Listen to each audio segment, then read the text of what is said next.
시청자 여러분 안녕하십니까? 지역의 이슈를 살펴보는 헬로 이슈토크입니다. 정부가 지역 대학 30곳을 선정해서 국제적 경쟁력을 갖춘 대학으로 육성하겠다는 계획을 추진하고 있습니다. 이른바 글로컬 대학 30으로 불리는 사업인데요. 전남에선 첫 평가에서 고배를 마셨던 목포대가 마침내 글로컬 대학에 선정됐습니다. 크게 두 개의 전략을 제시했는데 구체적인 계획 살펴보겠습니다. 송하철 목포대학교 총장님 스튜디오에 모셨습니다. 안녕하십니까? 네, 안녕하세요. 네. 먼저 글로컬 대학 선정을 진심으로 축하드립니다. 네, 고맙습니다. 지역으로서는 경사가 아닐 수 없는데요. 글로컬 대학 최종 선정까지 참 많은 고민과 노력이 있었을 것 같습니다. 총장님의 리더십도 중요하게 작용을 했을 것 같고 또 대학의 역량을 잘 결집해서 이뤄낸 성과가 아닌가 생각이 되는데 결과 발표가 났을 때 어떠셨습니까? 소감부터 좀 전해주시죠. 예, 뭐 당연히 다들 그 고생했던 대학 구성원들 많이들 기뻐했고요. 저희 그 글로컬 대학 사업에는 전남도 외에도 12개의 시군이 참여를 하고 있고요. 100여 개의 글로벌 기업과 기관들 참여하고 있습니다. 지자체장님들 비롯해서 기업체 또 시민단체 많은 분들의 기뻐하는 모습과 응원이 있었습니다. 이 기회를 빌어서 감사 말씀드립니다. 네, 다시 한번 축하드리고요. 요즘 지구촌과 지역의 합성어인 이 글로컬이라는 단어가 이 교육계의 이목이 좀 집중이 되는 것 같습니다. 글로컬 대학 30 이게 어떤 정책이고 또 선정되면 어떤 지원을 받게 되는 겁니까? 네, 뭐 잘 아시다시피 지금은 이제 지방은 인구 소멸 위기를 겪고 있고 그에 따라서 이제 학생 수도 감소를 하고 있는데 실은 지역을 지키는 데에는 대학이라는 존재가 필수적입니다. 그래서 지방에 30개 대학을 선정을 해서 네. 글로벌 경쟁력을 갖춘 그리고 또 로컬 현안에 충실한 그런 대학을 육성하겠다라는 교육부 정책인데요. 네. 이 지정이 되게 되면은 국비 1,000억 원을 포함해서 네. 대학이 진행하려고 하는 여러 가지 혁신 사업에 대한 그런 규제 개혁 뭐 이런 부분들이 그 지원이 되게 되고 그와 더불어서 이제 그 지역 내에서 기업체와 지자체 간의 이런 그 대학 간의 네트워크 형성된다는 부가적인 효과가 있겠습니다. 그렇군요. 굉장히 꽤 큰 규모의 예산 지원 또 더불어서 그런 규제 개혁에 대한 뭐 규제 완화들이 이제 뒤따를 것으로 보이는데 요즘 학령 인구 감소 방금 말씀해 주셨지만 지방대 위기감들이 좀 감돌고 있습니다. 글로컬 대학 선정까지 준비 과정이 결코 쉽지는 않았을 것 같고요. 목포대학교가 또 글로컬 대학 선정 준비하시면서 각별히 관심을 가졌던 분야라든지 좀 노력이 있었다면 소개 좀 해주시죠. 예, 뭐 저희가 이제 글로컬에서 이제 글로벌 영역 쪽은 네. 우리가 그 글로벌 경쟁력을 갖고 있는 뭐 해양 특성화라든지 네. 에너지 특성화의 부분에 방점을 둬서 준비를 했고 그 동안에 이제 저희 목포대학교 같은 경우에는 우리 도 내에서 네. 지역 지역협력이라든가 산업협력을 갖다가 선도하는 그런 대학이었기 때문에 네. 그 동안에 이제 그 갖춰진 좋은 네트워크를 바탕으로 해서 기업체와 지자체들이 상당히 그 어렵지 않게 참여하는 그런 구조여가지고 네. 그렇게 크게 협력 체제를 구축하는 데는 어려움은 없었습니다만은 네. 가장 중요한 부분은 뭐냐면은 지방 대학 같은 경우에는 서울 소재 대학과는 다르게 교육이나 연구에만 이렇게 몰두할 수는 없는 구조고 네. 지역의 인력에 대한 공급이라든지 또 지역 산업에 대한 어떤 지원이라든지 이런 부분까지 다 포괄해야 되는 부분이 있기 때문에 네. 지역 대학의 역할에 충실하면서도 글로벌 경쟁력을 갖춘 그런 대학이 되기 위해서는 어떤 그 한계상을 극복해야 되느냐 이런 부분들을 갖다가 굉장히 많이 심도 있게 검토하고 기획을 했던 것 같습니다. 그렇군요. 이 대학의 본연의 기능인 교육 기능뿐만 아니라 지역에 있는 산업들까지도 함께 그런 것들을 고민하셨다라는 노력이 예. 담겨 있는 것 같은데요. 글로컬 대학 본 지정까지 이 준비 과정이 결코 순탄치만은 않았던 것 같은데 고민이 많으셨을 텐데 준비하시면서 또 다른 어려움은 좀 없으셨습니까? 어떻습니까? 역시나 이제 그 지방 대학을 글로벌화 시킨다라는 그 부분이 굉장히 그 쉽지는 않았습니다. 네. 이번에 이제 글로컬 대학 선정에는 이제 작년에는 대학 어떤 통합이라든가 이런 부분 정책적인 부분들이 이슈였다라고 보면은 네. 이번 같은 경우에는 지방 대학 한계를 극복하고 어떻게 글로벌 경쟁력을 갖춘 그런 영역을 갖다가 도출해내느냐, 네. 또 그걸 갖다가 그 특성화 영역을 바탕으로 해서 어떻게 대학 전체를 갖다가 특성화시켜 나갈 것이냐라는 그런 부분들을 해소를 해야지만 뭐 지정이 될 수 있는 그런 여건이었다고 보여집니다. 그래서 이제 뭐 잘 아시다시피 이제 그동안에 저희 목포대 같은 경우에는 네. 이제 선박해양이라든지 에너지 ICT 분야에 네. 한 20년 정도 특성화 영역을 계속 발전시켜 왔기 때문에 네. 그것을 바탕으로 해서 글로벌 탑3에 들어가는 그 영역에 있어서는 그런 비전을 제시를 했습니다. 네, 그렇군요. 그동안에 준비해 오셨던 노력들 들어봤고요. 이번엔 글로컬 대학의 내용을 좀 더 자세히 들여다보겠습니다. 목포대가 설정한 목표와 전략을 좀 살펴보니까 앞서도 말씀해 주셨는데 우선 크게 두 가지인 것 같습니다. 그 중에서도 이제 친환경 무탄소 선박 또 그린 해양 에너지 산업 선도하는 그런 해양 특성화 대학으로 나아가겠다 이런 방향성을 제시를 하셨는데 어떤 내용들이 좀 담겨 있는 겁니까? 네, 뭐 저희 목포대가 소재하고 있는 전라남도 서남권 지역 같은 경우에는 주력 산업 자체가 영암 대불 국가산업단지를 중심으로 한 조선해양산업 그리고 나주 에너지밸리에 있는 그 한전이 이전한 나주 혁신도시의 에너지 ICT 산업이라고 할 수가 있습니다. 그래서 그동안에 이제 저희 목포대 같은 경우에는 한 20년간을 갖다가 이 분야의 해양 특성화 대학이라는 걸 표방을 해왔었고 산업부로부터 산학융합지구라고 해서 이제 네. 기업체를 지원하는 그 산단 내에 네. 산업단지 내에 대학을 이전시켜서 기업과 대학을 공간적으로 통합을 하고 인력 양성이나 기업 지원, 기술 개발을 하는 그런 산학융합지구를 국내에서는 최초로 네. 영암 대불 국가산업단지와 나주 혁신산단에 지정받은 최초 대학입니다. 네. 그래서 이제 그 분야에 있어서는 지역협력이라든가 산학협력이 근간이 되게 되는데 네. 마침 이제 이 대불 산학융합지구 같은 경우에는 우리가 지방시대위원회의 지역균형발전 우수 사례로 네. 선정될 정도로 열심히 해왔었던 부분이고요. 요즘은 이제 이 주력 산업이 탈탄소라든지 네. 그리고 AI를 중심으로 한 이제 디지털 대전환의 시대를 맞이하고 있지 않습니까? 네, 그래서 그렇습니다. 우리 대학이 무탄소 선박이라든지 해상 풍력이라든지 그린 해양 에너지 산업이라든지 ICT 산업을 갖다가 선도하는 글로벌 산업을 선도하는 그런 어떤 비전을 제시했고 그래서 이제 이런 내용들이 이제 그 중점적으로 부각돼서 한번 보이실 겁니다. 요즘 뭐 대학의 교육만으로는 학생들이 취업한 뒤에 뭐 현장에서 실제로 이렇게 투입이 돼 보면 좀 수행하는데 한계가 있다 이런 말들도 많이 나오잖아요. 그러다 보니까 이런 실제로 현장에 필요한 인력을 키워내는 어떤 노력들도 이제는 중요할 것 같은데 결국은 그럼 이제 지역 기업들과도 어떤 긴밀한 협력들이 좀 필요할 것 같습니다. 이런 부분들 좀 어떻게 극복해 나갈 계획이신가요? 뭐 아까도 말씀드렸다시피 저희 국립 목포대 같은 경우에는 전국에서 최초로 2개의 산학융합지구 그것도 상당히 대형 사업입니다. 웬만한 거점들도 이렇게 진입하지 못하는 그런 사업인데 네. 2개를 먼저 지정받아서 영암 대불 국가산업단지와 네.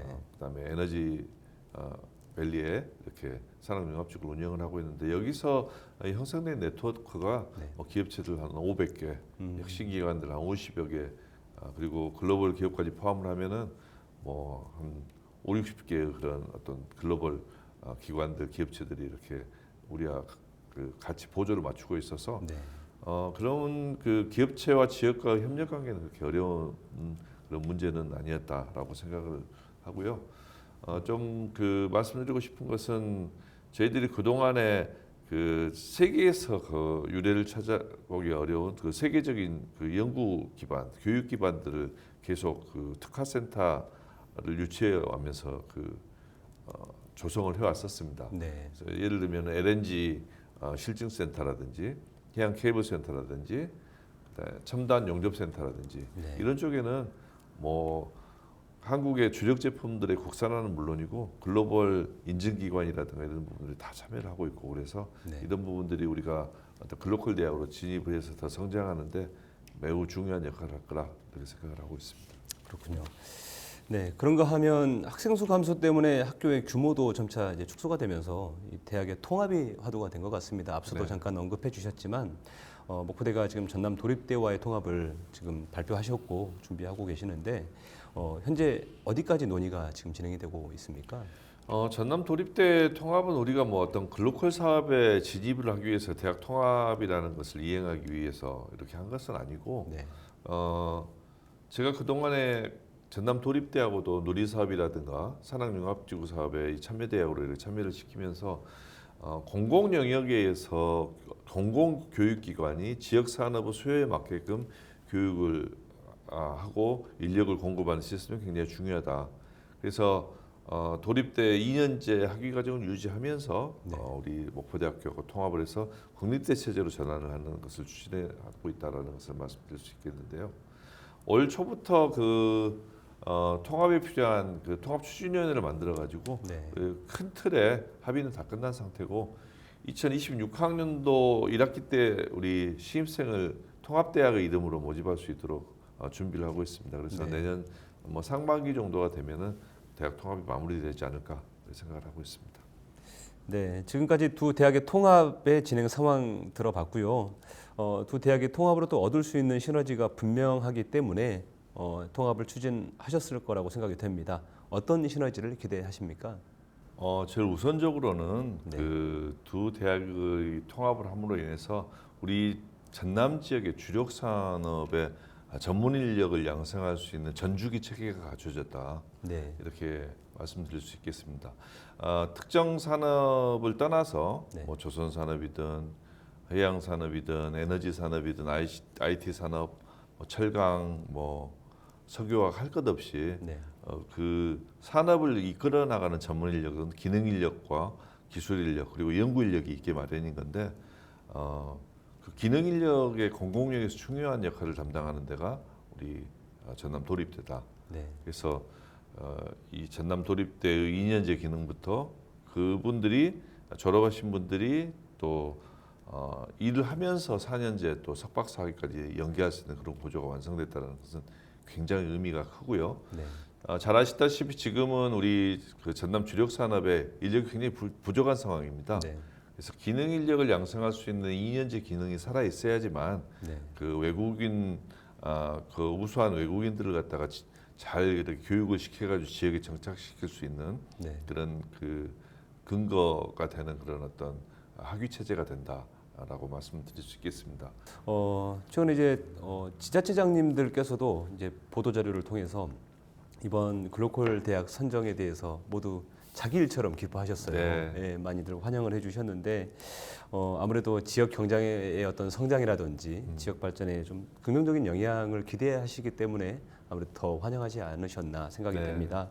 실제로 어떤 점들을 좀 기대할 거라고 좀 보십니까?